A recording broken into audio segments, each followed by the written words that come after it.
Everyone, welcome to logic पाठशाला channel. आज हम करेंगे पॉलिटी में जुडिशरी। जो हम क्वेश्चंस डिस्कस करने जा रहे हैं ये आपके एग्ज़ाम के लिए बहुत इंपॉर्टेंट है। इसका पीडीएफ आपको टेलीग्राम में मिल जाएगा, जिसका कि लिंक आपको डिस्क्रिप्शन में प्रोवाइड कर दिया जाएगा। तो let's begin the session. Question number 1 is, in the supreme court of India the number of जजेस including the chief justice is now. तो आपने ये बताना है कि सुप्रीम कोर्ट जो है उसके अंदर कितने जजेस हैं और साथ ही साथ आपने इसमें इंक्लूड करना है चीफ जस्टिस को। तो हमारे पास कितने हैं? हमारे पास 33 जजेस हैं और एक चीफ जस्टिस ऑफ इंडिया है। तो इसका आंसर रहेगा ऑप्शन नंबर डी। आप मुझे कमेंट बॉक्स में बताएंगे कि जो present chief justice of India है हमारे, वह कौन से हैं। Question number 2 is, which article of the Constitution permits the Supreme Court to review its own judgment? तो आपने ये बताना है कि इन चारों में से कौन सा ऑप्शन है, कौन सा आर्टिकल है जिसमें कि जो सुप्रीम कोर्ट है वह अपने जजमेंट या अपने डिसीजन को रिवाइज करता है। तो वह कौन सा आर्टिकल है? आपका आर्टिकल नंबर 137, और इसे हम क्या कहते हैं? रिवाइजरी यूरिस्डिक्शन। जैसे कि अगर सुप्रीम कोर्ट कोई डिसीज़न देता है या कोई जजमेंट देता है तो वह अपने जजमेंट को फिर से रिवाइज कर सकता है। बात करें आर्टिकल 138 में, तो इसमें क्या लिखा है? सुप्रीम कोर्ट की यूरिस्डिक्शन जिसको कि बढ़ाया जा सकता है। 139 आर्टिकल में है कि सुप्रीम कोर्ट के पास पावर्स हैं किसके रिगार्डिंग? इश्यूज़ को रिट करने के रिगार्डिंग। तो उन पावर्स के बारे में 139 आर्टिकल में लिखा है। वैसे जो रिट्स इशू करती है सुप्रीम कोर्ट वह करती है आर्टिकल 32 में। और कितनी रिट्स हैं हमारी? 5। आप मुझे कमेंट बॉक्स में बताएंगे कि ये 5 रिट्स कौन सी हैं। आर्टिकल 140 की बात करें तो इसमें आती है आपकी ancillary powers of the supreme court. जैसे कि आपका जो पार्लियामेंट है वह कभी भी लॉ के अकॉर्डिंग सुप्रीम कोर्ट की पावर को क्या कर सकता है? बढ़ा सकता है। Now moving to question number 3, which of the following are included in the original jurisdiction of the Supreme Court? तो आपने इन 4 ऑप्शंस में से बताना है कि जो ओरिजिनल यूरिस्डिक्शन है उसमें क्या आता है। तो इसमें क्या आता है आपका? इसमें आता है आपका अगर किसी स्टेट या स्टेट के बीच में कोई डिस्प्यूट हो जाए उसे निपटाने का काम किसका है? सुप्रीम कोर्ट का है। या सेंटर और स्टेट के बीच में कोई डिस्प्यूट हो जाए तो उसे भी कौन निपटाएगा? आपका सुप्रीम कोर्ट। तो इसे हम कहते हैं ओरिजिनल यूरिस्डिक्शन। और ये कौन से आर्टिकल में आता है? ये आता है article 131। It is very important. तो आपको इसका आर्टिकल भी याद रखना है। तो इसका अब हम देखते हैं ये चारों ऑप्शंस। पहले में क्या बताया गया है? A dispute between the government of India and one और मोर स्टेट। तो ये ठीक है। सेकंड की बात करें, a dispute regarding election to the either house of the parliament or that of legislature of state. तो यह गलत है, क्योंकि सुप्रीम कोर्ट किसका डिस्प्यूट देखता है? अगर देखना भी हो इलेक्शन के रिगार्डिंग तो वह देखते हैं प्रेसिडेंट और वाइस प्रेसिडेंट के इलेक्शंस के रिगार्डिंग अगर कोई डिस्प्यूट आ जाए। Third one is a dispute between the government of India and a union territory. तो ये भी गलत है। फोर्थ है अ डिस्प्यूट बिटवीन 2 और मोर स्टेट्स। तो ये ठीक है। तो इसका आंसर रहेगा आपका 1 और 4 है, वह करेक्ट है। तो ये है आपका ऑप्शन नंबर सी। तो इसका आंसर आएगा आपका option number C. Now moving to question number 4, an award में, इसमें आपको असर्शन और रीज़न दी है। असर्शन में क्या है? An award made by a Lok Adalat is deemed to be decree of civil court. तो इसमें क्या बोला गया है कि लोक द्वारा जो आपको क्या दिया जाता है? डिक्री मतलब ऑर्डर दिया जाता है, तो वह क्या है? आपका न्यायालय का आदेश माना जाता है। तो ये आपका ठीक है। रीज़न क्या बता रहे हैं? Award of Lok Adalat is final and binding on all parties and no appeal lies against thereto before any court. तो इन्होंने ये कहा है कि जो भी लोक अदालत आपका फैसला देती है वह बाइंडिंग होता है, मतलब कि वह उनको मानना ही पड़ता है पार्टीज़ को। तो यह भी आपका ठीक है। तो ये दोनों ठीक हैं, लेकिन जो ये रीज़न है वह इस असर्शन के लिए नहीं है। तो इसका आंसर रहेगा both A and R true but R is not correct explanation of A. तो जो आपका वैसे लोक अदालत है इसके पास स्टैट्यूटरी स्टेटस है और ये किसके आया था? ये आया था आपका लीगल सर्विस अथॉरिटी एक्ट 1987 में। Now moving to question number 5, the first और सुप्रीम कोर्ट जज who voluntarily made public his asset is. तो आपके कौन से इनमें से, इन 4 ऑप्शन में से कौन से ऐसे जज थे जिन्होंने अपने जो प्रॉपर्टी है वह जो किसके सामने आप सबको बताई थी? तो वह कौन थे? वे थे आपके जस्टिस कनन, के कनन। तो इसका आंसर रहेगा ऑप्शन नंबर सी। और ये किस हाई कोर्ट के थे जज? तो ये थे आपके Punjab and Haryana high court के जज थे। Says consider the following statement.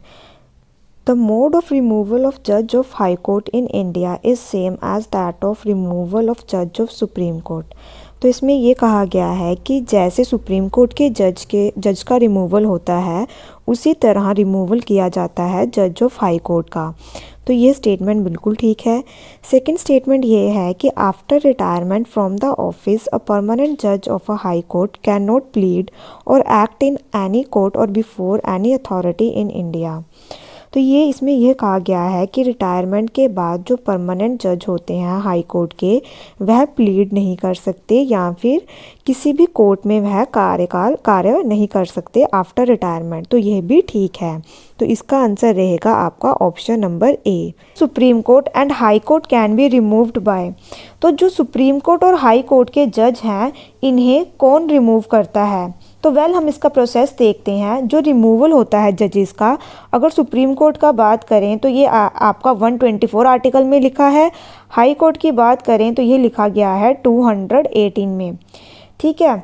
और जो इनका रीज़न क्या होता है रिमूवल का? जब ये मिसबिहेव करें या फिर इनकैपेसिटी हो इनके अंदर, मतलब कि ये उस पोस्ट को संभाल नहीं सकते। तो सुप्रीम कोर्ट और हाई कोर्ट के जज जो हैं इनका जब इनको रिमूव करना हो तो जो बिल पास होता है वह किसी भी हाउस में से पास हो सकता है। जैसे कि लोकसभा से अगर स्टार्ट हो तो 100 लोगों की मंजूरी चाहिए होती है, और अगर राज्यसभा से स्टार्ट हो तो कितने लोगों की मंजूरी चाहिए? 50 लोगों की मंजूरी चाहिए। तो इनको हटाने के लिए वैसे जो मेजॉरिटी फिर चाहिए होती है वे चाहिए होती है 2/3 मेंबर्स की। लेकिन इसको जो साइन करेगा तो वह कौन करेगा? तो वे करेंगे आपके प्रेसिडेंट। प्रोसेस स्टार्ट आपका पार्लियामेंट में होगा, लेकिन एंड में जो सिग्नेचर होंगे वह किसके होंगे? प्रेसिडेंट के। तो इसका आंसर रहेगा option number A. Now moving to question number 8, Lakshadweep high court is located in which state. तो जो आपका लक्षद्वीप है इनका जो हाई कोर्ट है वह किस राज्य में स्थित है? तो वे है आपका कौन से में? तो option number B is the correct answer of this question. Lakshadweep की कैपिटल क्या है? आपकी कावारती। और जो आपका एक या एक से ज़्यादा कॉमन हाई कोर्ट हो तो ये आपका कौन से अमेंडमेंट में आया था? तो ये बताया गया था आपका 7th कॉन्स्टिट्यूशनल अमेंडमेंट 1956। इसमें क्या कहा गया था कि एक स्टेट या दो स्टेट से ज़्यादा का एक कॉमन हाई कोर्ट हो सकता है। Question number 9 is dash means the cases that can be directly considered by Supreme Court without going to the lower court before that। तो इनमें से कौन सा है जिसका मतलब ऐसा मामला जिन पर सुप्रीम कोर्ट बिना निचली अदालतों में जाए सीधे विचार कर सकता है? तो जैसे कि मैंने आपको बताया था आर्टिकल नंबर 131, और उसमें क्या है आपका ओरिजिनल यूरिसडिक्शन, जिसमें क्या है सुप्रीम कोर्ट स्टेट और स्टेट के बीच में कोई डिस्प्यूट होगा तो वे देखेंगे, और सेंटर और स्टेट के बीच में कोई डिस्प्यूट होगा तो वह देखेंगे। Question number 10 is which 2 states have a common high court. तो इन 4 ऑप्शंस में से आपने यह बताना है कि कौन सी 2 स्टेट्स हैं जिनका की एक कॉमन हाई कोर्ट है। तो ये कौन सी अमेंडमेंट में आया था? ये था आपका 7th कॉन्स्टिट्यूशनल अमेंडमेंट 1956 में आया था। और इनमें से कौन सा ऑप्शन ठीक रहेगा? वे है Haryana and Punjab high court. Question number 11 is which of the following comes under the jurisdiction of both the High Court and the Supreme Court। तो आपने इनमें से बताना है कि कौन उच्च न्यायालय और सर्वोच्च न्यायालय दोनों के अधिकार क्षेत्र में आता है। तो मैंने क्या बताया था आपको, जो हमारे फंडामेंटल राइट्स है उसके लिए जो एक इंसान है वह हाई कोर्ट में भी अपील कर सकता है और सुप्रीम कोर्ट में भी अपील कर सकता है। जो फंडामेंटल राइट्स आपके आते हैं ये कौन से पार्ट में आते हैं और कहाँ से लेके कौन से आर्टिकल तक हैं, ये आप मुझे कमेंट बॉक्स में बताएंगे। और सुप्रीम कोर्ट में हम आर्टिकल 32 के अंडर रिट इशू करते हैं और हाई कोर्ट में आर्टिकल 226 के under. Question number 12 is, of the following who held the offices of Judge of Supreme Court and the Speaker of the Lok Sabha? तो आपने इन ऑप्शंस में से यह बताना है कि कौन से ऐसे हैं जिन्होंने आपके जो स्पीकर भी रह चुके हैं लोकसभा के और जज भी रह चुके हैं सुप्रीम कोर्ट के। तो वे हैं आपके KS हेडगे। तो इसका आंसर रहेगा ऑप्शन नंबर बी। जो आपके PN भगवती थे ये इनके टाइम पे क्या आया था, यही थे जिनके टाइम पे PIL आई थी, public interest litigation. Question number 13 is consider the following statements. तो ये आपने स्टेटमेंट्स देखनी है और आपने बताना है कि कौन सी स्टेटमेंट ठीक है। पहली स्टेटमेंट देखें तो highest criminal court of the district is the court of district and session जज। तो जिले का सर्वोच्च आपराधिक न्यायालय जिला एवं सत्र न्यायाधीश का न्यायालय है। तो ये आपका बिल्कुल ठीक है। सेकंड ऑप्शन की बात करें तो इसमें कहा गया है कि जो डिस्ट्रिक्ट जज हैं इन्हें कौन अपॉइंट करता है, governor in consultation with high court. तो यह भी आपका ठीक है। थर्ड पॉइंट की बात करें तो इसमें क्या कहा गया है, a person to be eligible for appointment as a district जज। जो भी पर्सन है जिन्हें डिस्ट्रिक्ट जज अपॉइंट करना है उनके पास क्या होना चाहिए, तो वह आपके एडवोकेट या फिर प्लीडर होने चाहिए 7 सालों के लिए, और ये आपका या तो यूनियन और या फिर स्टेट में। तो इसका ये भी आपका ऑप्शन ठीक रहेगा। फोर्थ में कहा गया है जब सेशन जज अवॉर्ड करता है डेथ सेंटेंस, मतलब अगर वह डेथ सेंटेंस देते हैं सेशन जज तो वह उनको क्या करना पड़ता है, it must be confirmed by high court before it is carried out. तो इसे लागू करने से पहले उच्च न्यायालय द्वारा इसकी पुष्टि की जानी चाहिए। तो यह भी आपका ठीक है। तो ये चारों की चारों स्टेटमेंट्स ठीक है। तो इसका आंसर रहेगा option number D. Question number 14 is there are 21 courts at present in India. यह गलत है क्योंकि हमारे एट प्रेजेंट कितने कोर्ट्स हैं, हमारे 25 कोर्ट्स हैं। बात करें अगर हम Calcutta, Bombay and Madras high court की, तो ये इस्टेब्लिश हुआ था आपका 1862 में। तो ये आपका बिल्कुल ठीक है क्योंकि आपका आया था हाई कोर्ट एक्ट 1861 में और उसके बाद 1862 में ये तीनों कोर्ट इस्टेब्लिश हुए थे। तो इसका आंसर रहेगा आपका option number 2। Now moving to question number 15, the Indian judiciary is headed by. भारतीय न्यायपालिका का नेतृत्व किसके द्वारा किया जाता है, तो ये किया जाता है आपका सुप्रीम कोर्ट के द्वारा। जो आपकी सुप्रीम कोर्ट है ये हाईएस्ट कोर्ट ऑफ अपील है और इसे हम कस्टोडियन ऑफ इंडियन कॉन्स्टिट्यूशन भी कहते हैं। तो पेपर में अक्सर ये स्टेटमेंट आती है कि कस्टोडियन ऑफ इंडियन कॉन्स्टिट्यूशन कौन है, तो वे है आपकी सुप्रीम कोर्ट, क्योंकि यही आपके कॉन्स्टिट्यूशन को देखती है। Question number 16 is what is the meaning of judicial review of supreme court. तो जैसे कि आपने यह बताना है कि सुप्रीम कोर्ट के न्याय समीक्षा का क्या अर्थ है। वेल, अगर हम ये चारों ऑप्शंस देखें तो इसमें पहले ऑप्शन में ये कहा गया है कि review of its own verdict. तो ये था, मैंने आपको बताया था, ये होती है आपकी रिवाइजरी यूरिस्डिक्शन और ये कौन से आर्टिकल में आती है आप मुझे कमेंट बॉक्स में बताएंगे। अब सेकंड है, ये तो नहीं है, review of the functioning of judiciary in country, नहीं। Review of constitutional validity of laws. Well, पहले हम देख ही लेते हैं जुडिशियल रिव्यू क्या होता है। जैसे एक कानून बना है 1958 में, ठीक है, तो इसमें क्या है, तो ये 1958 में कानून बनाया गया है। तो आपने देखना है कि 2021 में ये 1958 वाला कानून वैलिड है या नहीं है, या फिर इसे चेंज करने की ज़रूरत है। तो इसे हम बोलते हैं review of constitutional validity of laws. तो इसका आंसर रहेगा आपका ऑप्शन नंबर सी। और आप मुझे कमेंट बॉक्स में ये बताएंगे कि जुडिशियल रिव्यू हमने कौन सी कंट्री से लिया है। Question number 17 is the power of mitigation of dispute between center and state falls in the dash of Supreme Court of India। तो जैसे कि मैंने आपको बताया है कि जब भी डिस्प्यूट होता है सेंटर और स्टेट के बीच में, कोई विवाद होता है, तो वह कौन से आपके यूरिस्डिक्शन में देखने को मिलेगा सुप्रीम कोर्ट के, तो वे है आपका ओरिजिनल यूरिस्डिक्शन। और ये कौन से आर्टिकल में आता है, आर्टिकल 131 में।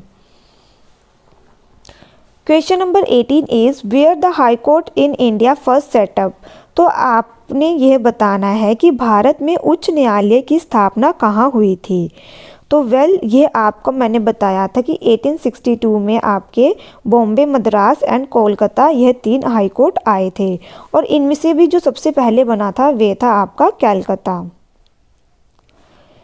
Question number 19 can displace the जज ऑफ हाई कोर्ट। तो आपने ये बताना है कि इनमें से कौन है जो हाई कोर्ट के जज को डिस्प्लेस कर सकते हैं।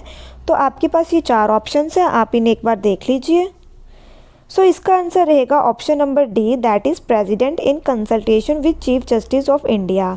तो प्रेसिडेंट है वह डिस्प्लेस कर सकते हैं जज ऑफ हाई कोर्ट को, लेकिन किसे कंसल्ट करना पड़ेगा, चीफ जस्टिस ऑफ इंडिया को। Now moving to question number 20, the supreme court of India has. तो आपने ये बताना है कि जो सुप्रीम कोर्ट है उनके पास कौन कौन सी यूरिस्डिक्शन है। ओरिजिनल यूरिस्डिक्शन है आपकी ये है आर्टिकल नंबर 131 में। बात करें अगर हम अपील एंड कंसल्टेटिव यूरिस्डिक्शन की, तो जो आपकी अपेलेट है ये आती है आपकी आर्टिकल नंबर 132 में। और जो कंसल्टेटिव, जिसमें कंसल्ट करने की बात आती है, तो वे आती है आपकी आर्टिकल नंबर 143 में। कंसल्टेटिव में क्या है कि जो सुप्रीम कोर्ट है वह क्या अपनी एडवाइस दे सकता है, किसको, प्रेसिडेंट को, लेकिन प्रेसिडेंट के ऊपर वह एडवाइस बाइंडिंग नहीं होगी। प्रेसिडेंट चाहे वह जब मर्जी सुप्रीम कोर्ट से एडवाइस ले सकता है अंडर आर्टिकल 143 में। तो इसका आंसर रहेगा ऑप्शन नंबर डी।